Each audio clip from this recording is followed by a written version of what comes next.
Hi, everyone. Judge Andrew Napolitano here with Judging Freedom. Today is Wednesday, July 20th, 2022. It's about 1:35 in the afternoon here on the East Coast of the United States. My guest today really needs no introduction to those of you who regularly watch the show. Phil Giraldi is a former intelligence officer for the United States Intelligence Services and our regular go-to guy on what the government and what the military and what the intelligence community is up to that they don't want us to know about. Phil, it's a pleasure. Thank you for coming back to Judging Freedom. Well, thank you for having me on again. So you wrote an unbelievable piece recently, posted at the UNZ review and probably elsewhere, called Joe Biden's Secret War in Ukraine, the thesis of which is that the American government is lying to the American people. Surprise, surprise. That we are far more embedded and involved in the war, and that the neocons and globalists around Joe Biden want to use the war for other purposes, mainly the removal of Vladimir Putin from his position in Russia. But I want to start with the most incendiary thing in your piece.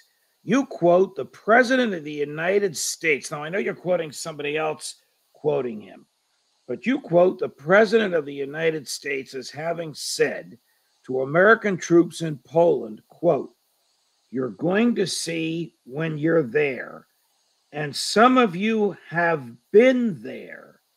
You're going to see, dot, dot, dot." He's talking to American military about Ukraine. Did the President of the United States, wittingly or unwittingly, admit that there have been American troops on the ground in Ukraine from and after the start of the Russian invasion?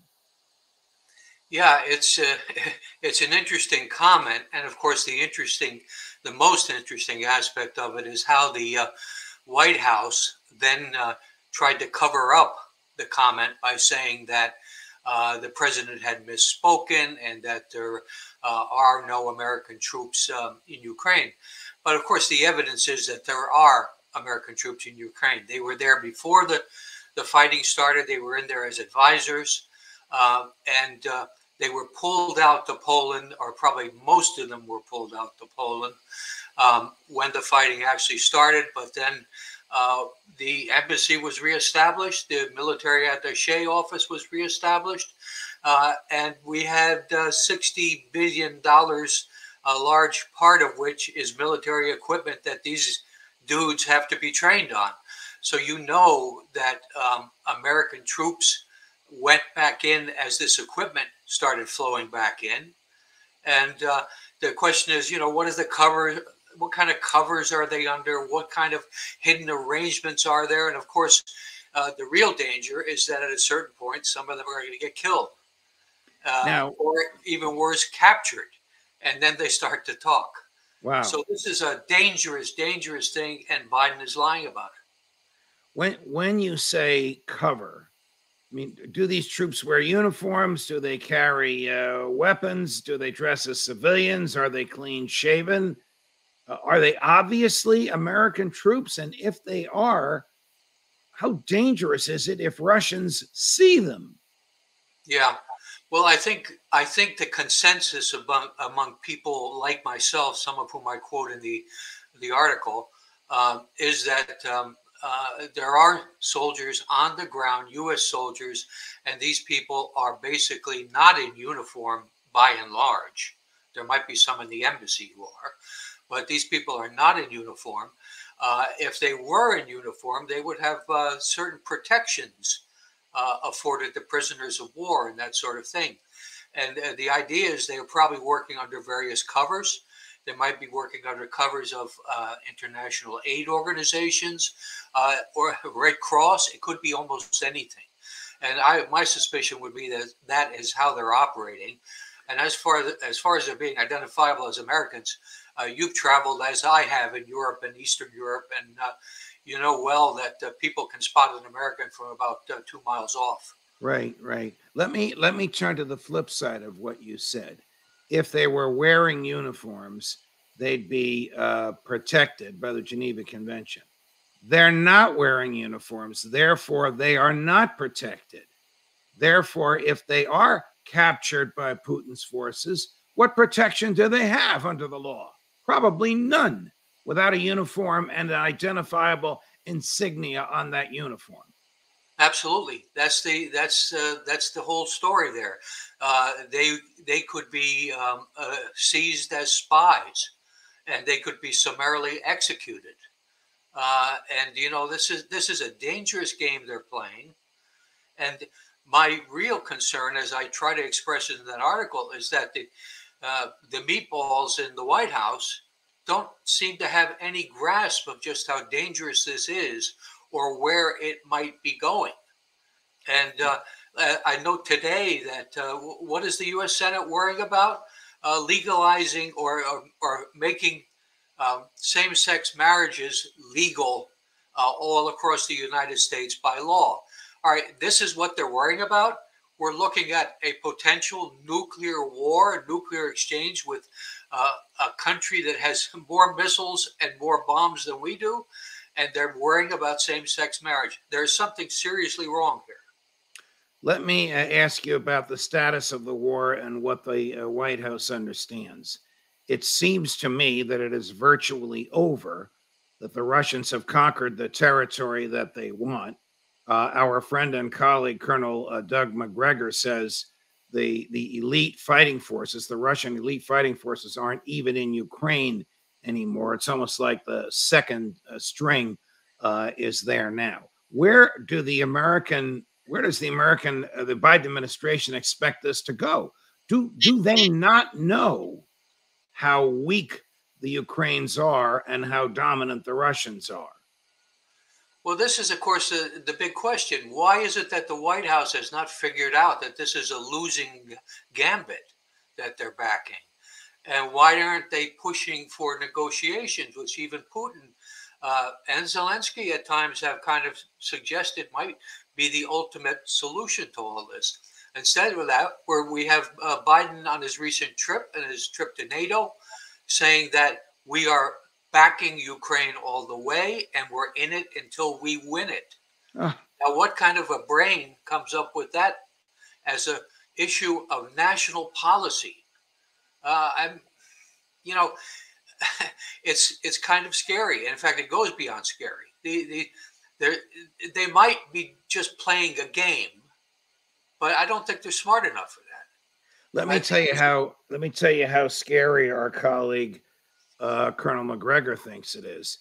He thinks we are actually depleting American military supplies that we need for the defense of the United States in order to shore up the Ukrainians.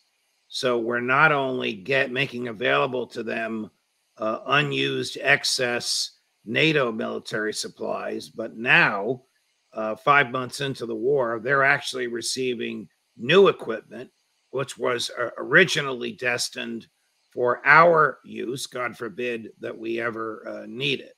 So the money the Senate has allocated is not buying equipment for the Ukrainians. It's buying equipment for the U.S. military to replace the American military equipment that has been shipped over there. Do you accept that thesis? Yeah, I think Colonel Macgregor is one of the truly brilliant minds who's looking at this situation. Other sites I would recommend are Moon of Alabama, Larry Johnson. There are a number of people who are coming to the same basic conclusions. And this again strengthens the argument that U.S. troops are on the ground. You don't take billions of dollars of complicated military equipment and ship it into the country. It's coming in by airplanes. It's coming in across the Polish border. And you just don't hand it over to somebody and give them the keys. It doesn't work that way. To operate, I was in the Army. To operate this kind of equipment takes months of training, not just days. What information is the American intelligence community giving to the White House? Are they telling the White House what they think the White House wants to hear, or are they telling them the real true story of what's going on the ground? By the way, I ran into a guy the other day. He's a lieutenant colonel in the regular army, but he had civilian clothing on. We weren't expecting to see him there. Would they say something like that in the Oval Office? That's a good question. I would hope that he, the president, and Blinken and whoever else is sitting in the room at that time, they are being told the truth. And certainly the intelligence community has the resources to ferret out what is basically the truth in terms of what's going on. But at the same time, these people who are at the top of the intelligence organization in any country, not just the US, are politicians. And to a certain extent, they're going to be saying what the audience wants to hear. And that's what scares me. I have a feeling that this is being packaged in a way or framed in a way that in many ways conceals the reality of just how bad the situation for the Ukrainians is. The Russians have achieved basically all the territorial areas that they wanted to achieve on day one.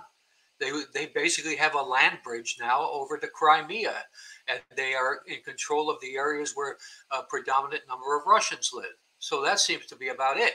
But it's really time to start talking and to stop blustering.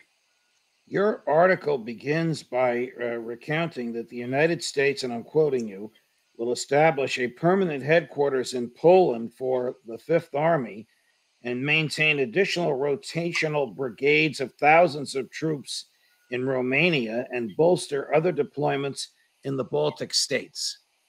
Isn't this taunting and tempting Putin? Isn't this the same? Isn't this the same as the Chinese putting troops on the other side of the Rio Grande? Yeah, it's exactly that. I mean, it's basically, they're reading the tea leaves exactly the wrong way. Putin made it clear that what he was concerned about was a military alliance arriving there on his front doorstep. And so what do? Instead of looking for a way to negotiate the situation and to ease off on it, we are putting a military alliance on his front doorstep. We're strengthening it. We're bringing in more troops. We're bringing in more equipment. The whole thing is obscene.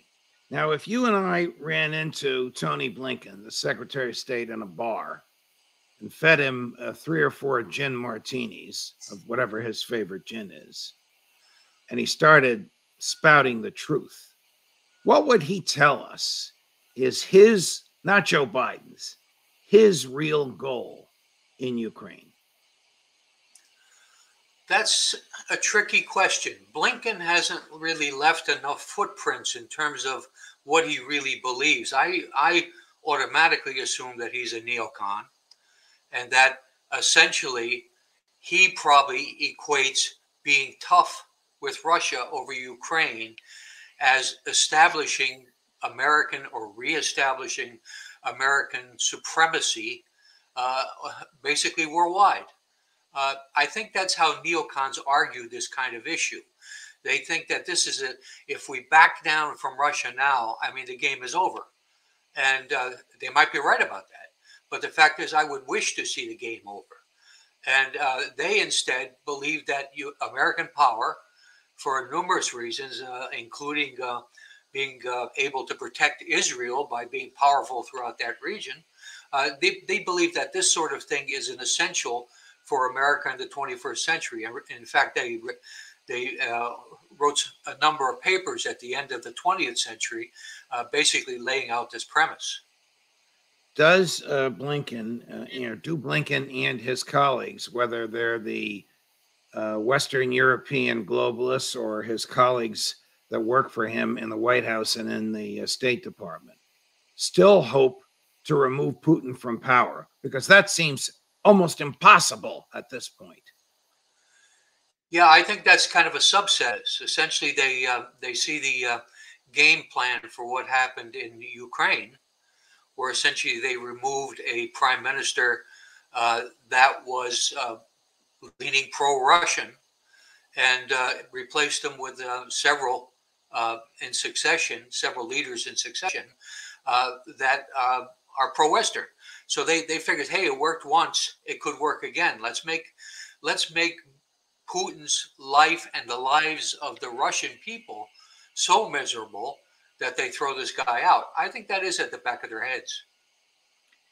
Doesn't seem to be working to me. It seems like the sanctions are hurting American multinational industries more than they're hurting the average Russian in the street.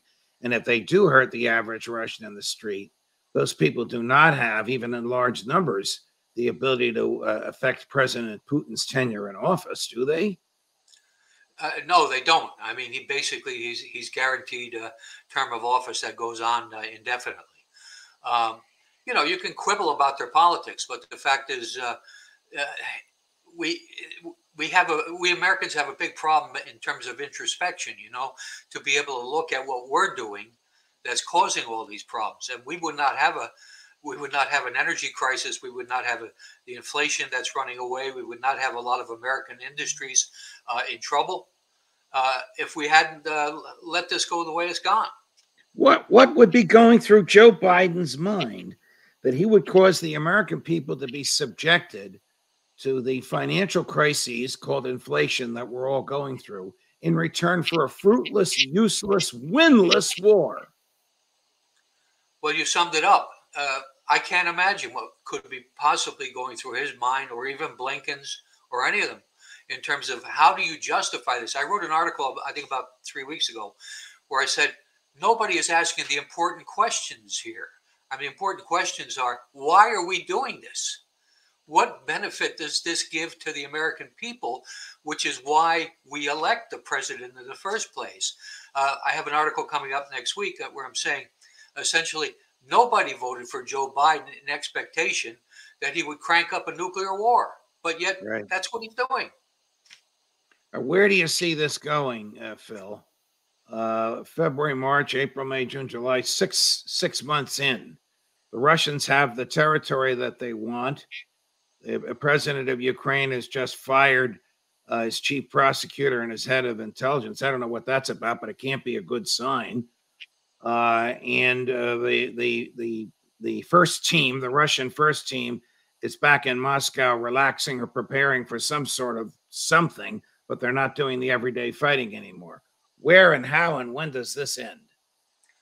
Well, I think most of the people like myself were looking at this situation where we're approaching an end strategy, which is going to be dominated by Russian viewpoints on this. They've won the war, and I think it's Russia has no intention of occupying Kiev or anything else. If they'd wanted to do that, they would have done it already, and there will be some kind of negotiated arrangement that it will attempt to save face both in Ukraine and in Russia, and get the economic sanctions removed so that everybody can get kind of back to normal. The Europeans but Ukraine would have to be neutral. It would have to be neither pro-West nor pro-Russian, because President Putin could never tolerate an independent, pro-West, EU member, NATO member, Ukraine on his borders with the attitude that the Ukrainian people have towards the Russians today. Couldn't tolerate it. Yeah. I mean, there might be some kind of middle ground, an associate membership in the European Union, which you would combine with being demilitarized, basically. I mean, there are kinds of ways to dance around this, and the dancing should have started at the beginning of this year, and they would have found ways, but that was never on the U.S. agenda. Unfortunately, they made it very clear they were not willing to negotiate national security issues that are perceived by the Russians. So that's how we wound up where we are. But my fear is that this is a situation that if Biden gets even more stupid, this could slip out of control, and you have danger of things like false flag, where someone who is a party in this, maybe some friendly neocon associates, work out some kind of arrangement where they might even want to kill some American soldiers in civilian clothes.